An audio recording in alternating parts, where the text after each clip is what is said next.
This is Rob Carbone, and you're listening to BD4. Here's Barrett from shaking big. Hits a three. Stacks eyes in the crowd with Barrett. 5 on the 24. Barrett previously in the air ball. The drive, the land, backs it home. Gets it back, keeps it out. Barrett for three. RJ Barrett from downtown. Quick trigger three. Gets another triple. Looking for more. Smith to the buzzer. Now it's gone. J.R. Smith from way downtown at the buzzer. Good open look. Puts it in. They're on their feet at Madison Square Garden. Alley-oop to Ewing. That'll make the Garden more. Patrick Ewing faced a double team, but still was able to hit. Finish. And the foul. Houston ducks under. Got it. 8 left. What is going on, guys? This is Rob Carbone coming at you with another episode of BD4, where there is no better way to get your Yankees and Knicks analysis. Episode 130 tonight of BD4. Hope everybody's doing all right. Still in the same routine. We're starting to get a little more movement, really, in each of the major sports. And I don't know. Somebody told me, or I think I saw on Twitter. I'm not much of a hockey fan. Not a hockey fan as I used to be, but I'm hearing the NHL is planning on getting back, getting underway again. I think they're I don't know if it's official, but I'm pretty sure they have a plan, set in stone to return and immediately go into the playoffs. Now, the NBA, there's a very good scenario that, I bring the NHL up because the NBA, there's a good chance they could follow that same format, maybe, and go right into the playoffs. I think, to me, as much as I love the Knicks, as an NBA fan, and as a Knicks fan, I guess, it's best to go right into the playoffs. It makes the most sense. No need to waste, regular season games and waste time on teams like the Knicks who aren't going to make the playoffs. I think the best case scenario is to just go right into the postseason if you're the NBA, in the normal format or brief end or whatever they want to do. But I think, as an NBA fan, from a perspective of an NBA fan, I think that's probably the smartest thing to do. But yeah, I guess it's a slight positive that we're starting to hear more, rumblings, I guess, in terms of getting back underway here in the sports world. So that's a positive for sure. Now the MLB is a little different, right? We're still kind of hearing all these negotiations and, the players are fighting the owners and vice versa. And they want this, they want that much money. And that's just, that nonsense has been going on for months now. And it's heated up over the past couple of weeks, and it doesn't seem like there's going to be a conclusion anytime soon. We hear that, I don't know, we just hear this constant noise, and it's not a good look for baseball, not a good look for the players, for the owners. It's not really something I paid much attention to, though, because I really don't care at this point, with all the drama and all the bullshit. I just want to know if there's going to be a baseball season or if there is not going to be a fucking baseball season. So I just want to know. But that's my perspective. That's just me. Now tonight, back to the podcast, we're going to be diving into another prospect, in this lottery. This time we're going to be changing it up. I'm not really going to be talking about a guard or a wing, more of a big. We're going to be talking about Obi Toppin, I believe is how you pronounce his name, and Toppin is, yeah, he's a forward. He's from Dayton. Now I gotta give a shout out, I guess, to my buddy, my cousin, Mike Fashini. If you haven't followed Mike on Twitter, be sure to do so right now. Follow him at MFACCH23, I believe. I'll put the handle in the description, on YouTube, just in case you need to see it. So follow him on Twitter, MFACCH23. He was the one who recommended Obi to me a while back, and he's been on his. He loves this kid, and I see it. I see I see why people are intrigued by this kid, and we're going to talk about him as soon as we get back from break, though, guys. So, really quick, if you haven't subscribed to the podcast, right? If you haven't subbed to BD4, be sure to do so right now. Just go to my website, go to nysportstalkrc, .wordpress.com/connect. Do that right now, and yeah, that'll take you to a page that displays all my information, where to follow me on social media, where to subscribe to the blog, and of course the many different platforms to subscribe to the podcast that are all displayed there as well. So just go to my website, and we're going to take a quick break, and then once we get back, yeah, we'll dive right in and start talking about Obi Toppin. All right.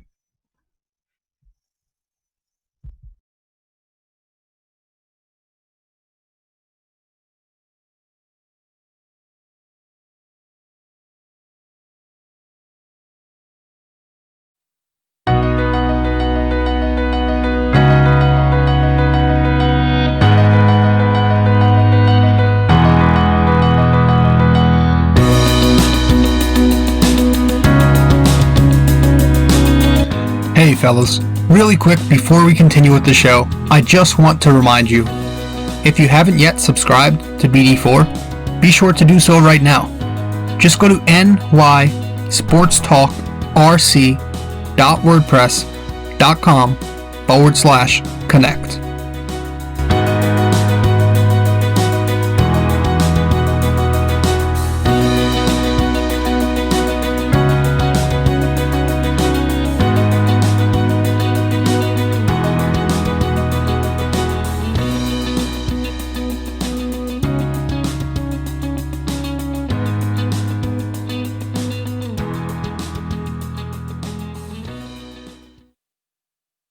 He's about a 6'9" forward with a 220-pound weight and a 7'2" wingspan. Um, the wingspan is kind of unofficial. I couldn't find an official one. I've heard, it ranges anywhere from, when I was looking it up, it ranged anywhere from 7'2" to 7'6", and I think 7'6" was a little too much. I think the one I found most said 7'2", so we'll go with 7'2" wingspan for Obi Toppin. And yeah, Toppin's a power forward, 22-year-old kid, a little old for his class, but from Dayton, played there for 2 seasons at school. Now his sophomore season was his final season, where he improved in almost every major statistical category and then some. He jumped off the charts, was probably the most electrifying, flashiest player in college this year. And through 31 games with 32 minutes per night, he put up some very productive numbers: 20 points, 8 rebounds, 2 assists per game, on a shooting efficiency split of 63% from the floor, 39% from 3, 70% from 2, and 70% from the free throw stripe. Did this on a volume of 12.5 field goal attempts per game, 2.6 3-point attempts, 9.8 2-point attempts, and 4.5 free throw attempts per game. Defensively, he collected 1.2 steals and 1.2 blocks. And then the fouls, he only fouled 1.6 times per game, and then turnovers 2.2 per game. So yeah, he had a very big jump when you look at the increases in all the major statistical categories. Fucking Obi was somebody who jumped up there and took off this year and really improved his draft stock. I think he's now looked at as obviously he's in the lottery, but I think he'll be, you can make a case that he's going to be selected, anywhere from 3 to 5 or top 5. There's a chance he's even in the top 5 from 1 to 5. So this guy, people like him. People are very intrigued with him. Now I've heard a lot. I really have heard a ton of comparisons when it comes to excuse me, when it comes to Toppin. I've heard, the one everybody says this, and this is one I've said this one before I even started seeing everybody else say it. I made this comparison a while ago. I actually texted my buddy Mike, who, again, recommended him to me, and told him that Obi reminds me of this player. And this guy is Amari Stoudemire. Now, everybody's, of course, saying it now, but I swear to you, I was saying this before I even knew. But Amari Stoudemire is one of the comparisons everybody's trying to give to somebody like to Toppin, and I see it. At least Phoenix Suns version of Amari when he was healthy and athletic and really peaked. So I see the Amari comparison. Maybe with some more shooting and more fluidity, right? That's who Toppin could possibly become if he peaks out. I've heard Bam Adebayo, because he's an interior force, powerful. I really agree with that one too. I like that comparison a lot. I've heard Marcus and Markieff Morris, right? The Morris twins have kind of been tossed around as comparisons. I see it, the similar build, that same type of swagger. I see the Aaron Gordon comparison. I saw that on not Twitter. I saw it on Instagram.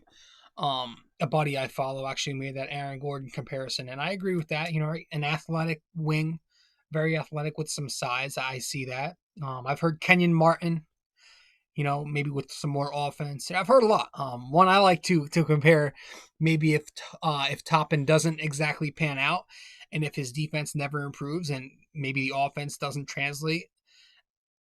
Jahlil Okafor, right? A lot of hype, little results. So I think maybe as a possible floor, basement floor, maybe Okafor, maybe even tossing Jeremy Grant, solid role player, if you think he'll be somewhere in between, poor to great. Yeah, so a lot of comparisons here when it comes to Obi. But I think the two I like most are the Amari Stoudemire comparisons and the Bam Adebayo one. I love the Amari one though. The Amari one I think takes the cake. That's very very spot on. Now, in terms of his ceiling, we've compared him to Amari, so I think he's got all-star potential. Somebody who, if he does peak out, could win multiple All-Stars, could make multiple All-Star games and really be an effective, productive offensive machine. The floor is kind of pretty questionable to me. I don't know yet. I'm still trying to figure out how it works, but I do. There are some very, very intriguing, aspects to Obi's game, and so we'll start with the strengths. Now I've got 4 strengths written down for Obi. I've got number 1 here. I think the focal point of his game is his athleticism and size, right? Makes up, to be a good scorer. I've got playmaking abilities. I've got post efficiency as my 3rd strength. And then last but not least, in no particular order here, shooting efficiency and upside. So those are my strengths. Now, some weaknesses I have down here. Defense and rebounding. That's probably his biggest weakness. And then we've got, in no particular order, handles, post versatility, and his overall fit with the New York Knicks. Those are kind of some things we just got to think about. And the swing factors here, shooting and defensive rebounding are the 2 swing factors that will really determine his NBA career. So let's go and start with the strengths of his game, right? And we'll begin with his biggest strength, which will be the focal point of Obi's game, is that athleticism and that size he possesses. He's an athletic freak. He's a specimen out there. He's got an elite vertical, a very elite vertical, powerful, again, explosive and an electric player. Somebody who's just a great finisher at the rim, such a good finisher, very flashy, and has got a very creative dunk package. And a very soft touch around the basket too. So when he's laying it in, he's pretty good with both hands. Now, when he's in the post, when his back is to the basket, he utilizes his big body, and he takes advantage of mismatches, and he'll power you with his back to the basket. Actually, I'm going to read a statistic here, and just for reference, credit to Spencer Perlman of, I think it's pronounced the Stepien. I got some of these statistics from him. So credit to him. And just a note here, side note, these, a couple of statistics that I'm going to read, and I'll let you know which ones. They're the percentile ones. They were recorded with about 6 games left in Toppin's season. So it's not, these percentages aren't 100% accurate as of today, right? They were before he finished his season. He had about 6 games left in the season. So he was 86th percentile, though, up to the last 6 games in terms of post-up points per possession. So Again, Obi Toppin uses that elite vertical and excellent size to, bully his opponents at the rim. That's his best strength there. But he's got some speed too. He's an excellent transition type of scorer because of that speed. And again, another one of these stats here. He was in the 92nd percentile for a while in terms of scoring in transition with points per possession. So very effective there. He always beats his man on the break often because of that speed. He seems to hustle. He seems to have that quickness to him to where he's just always one step ahead of his guy.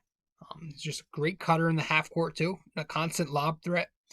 Somebody who can throw down the lob and really score off the cut. Actually, another stat here in the 92nd percentile in terms of points per possession as a cutter. So all these numbers here are very productive offensively here when you look at Toppin's numbers. Very versatile as a guy who can score from that position. And then some quickness here. He's got an excellent second bounce when he's at the rim underneath it, in the RA. He's got a quick bounce, so provides some upside as an offensive rebounder. And again, we mentioned that soft touch at the rim. So, and here, another statistic I have written down.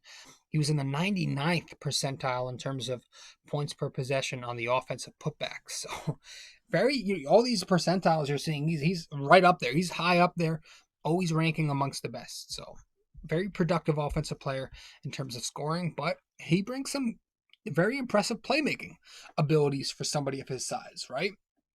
A good feel as a passer for a big man. He's very unselfish. He reads the defense exceptionally well, knows when the double's coming, knows when he's getting trapped, and really knows how to read. Has a high IQ as a passer, a good short roll passer, great passer out of the post up. When his back is to the basket, he loves to kick it to the opposite corner. He's very good at that. I've seen highlights of that plenty of times.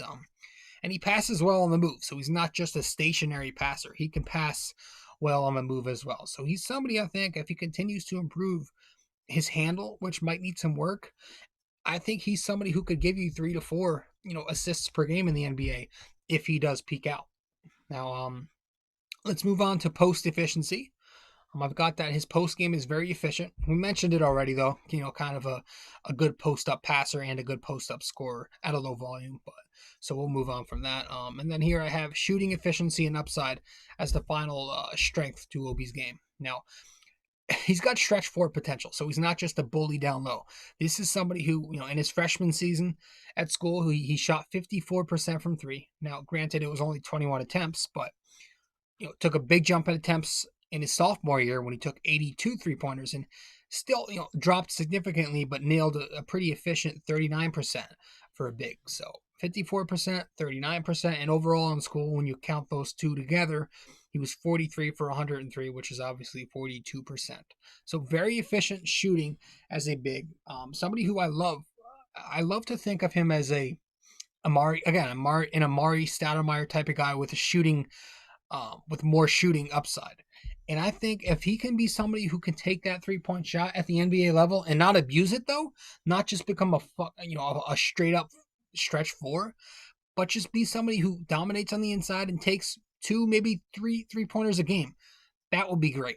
I don't want him becoming somebody who just launches up jumpers, right? Like a typical modern big who just does it too much. Like somebody like Joel Embiid who doesn't take advantage of his size and elite, agility down low. I would love for Toppin to keep being, using his strength and that athleticism, that size, with an occasional 3-point, attempt. Somebody who will still take enough, but not abuse it. And a better example here, Julius fucking Randle, right? So I think there's some potential here for him to occasionally stretch the floor at the NBA level. And some more indicators, along with the fine mechanics. I like the mechanics. I think they're pretty decent. But, he's a pretty fair free throw shooter, 71% on 228 total attempts at school. So it's there. It's there to be a good, maybe not off the bounce, but he's a very good catch and shoot, pick and pop type of shooter, right?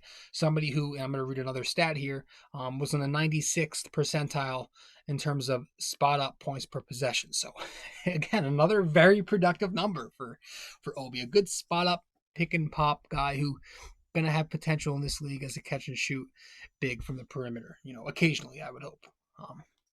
Now let's get to his flaws, because again, the upside here is tremendous. I think the ceiling couldn't be higher.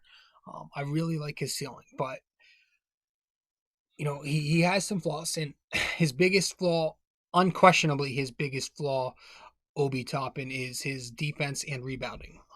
It starts with that motor. The effort kind of comes and goes.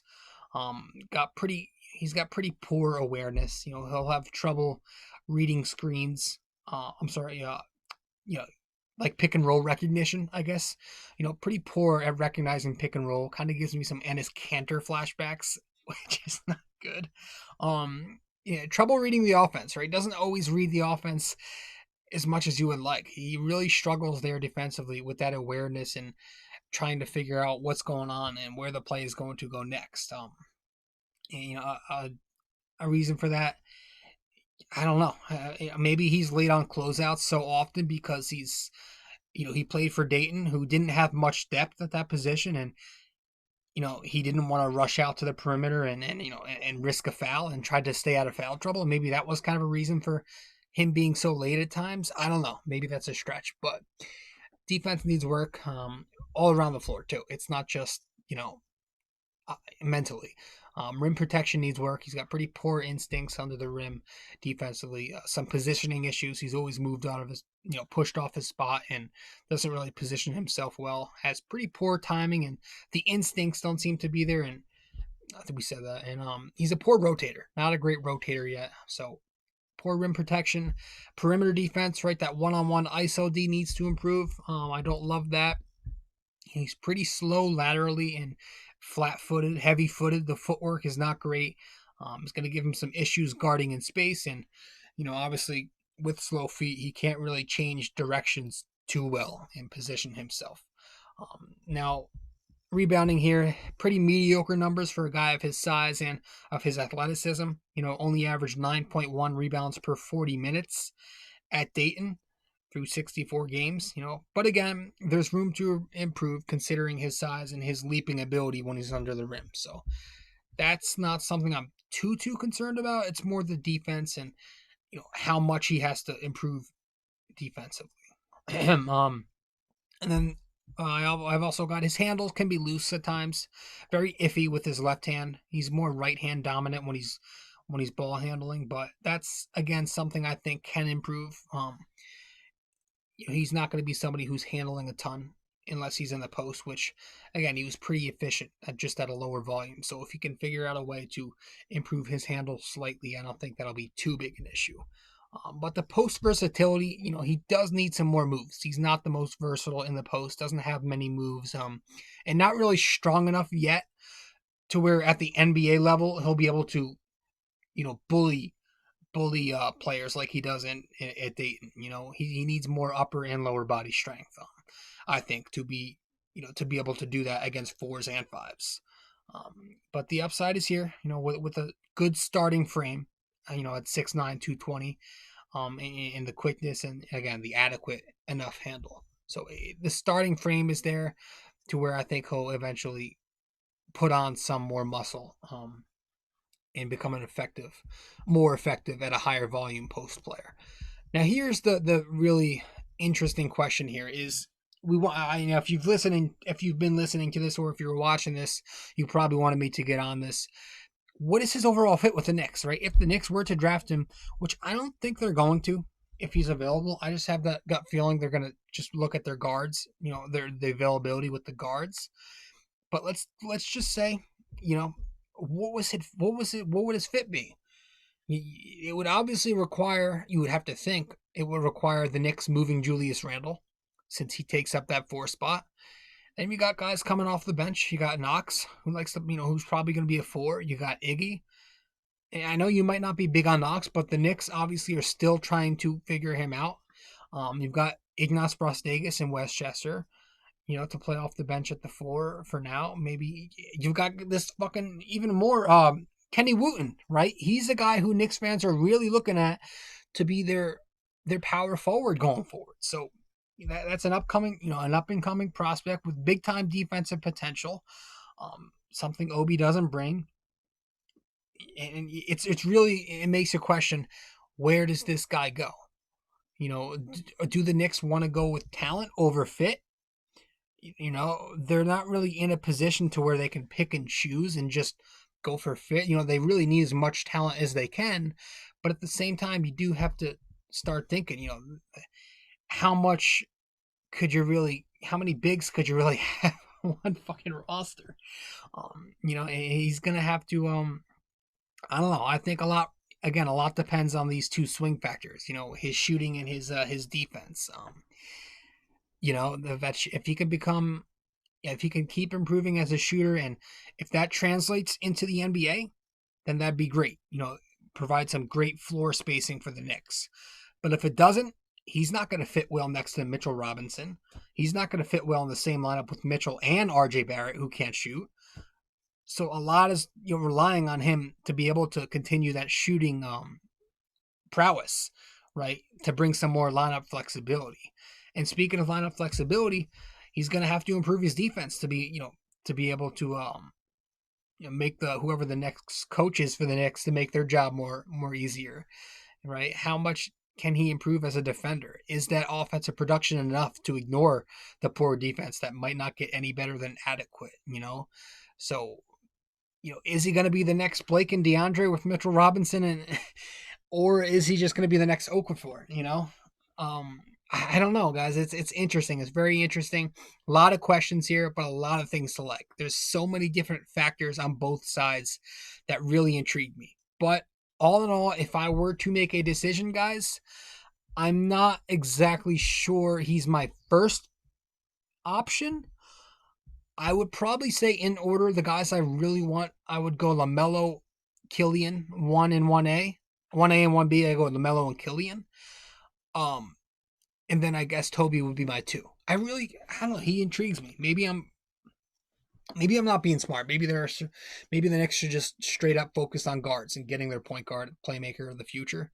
Probably the smartest thing. A lot of people like Halliburton, Cole Anthony.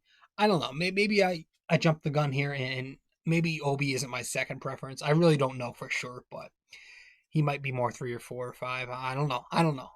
There's so many things I've got to think it over, but I don't know if he's my first option. He's not, but I don't know what I'm saying right now, guys. But yeah, it's tricky because I see the talent, but the fit is just so not there right now. There are so many things the Knicks would have to do and try to think about in order for this to work out. So I don't know. You let me know. How about that? We're gonna go. We've got our NYY NYK question of the day coming up. So let's get to that right now.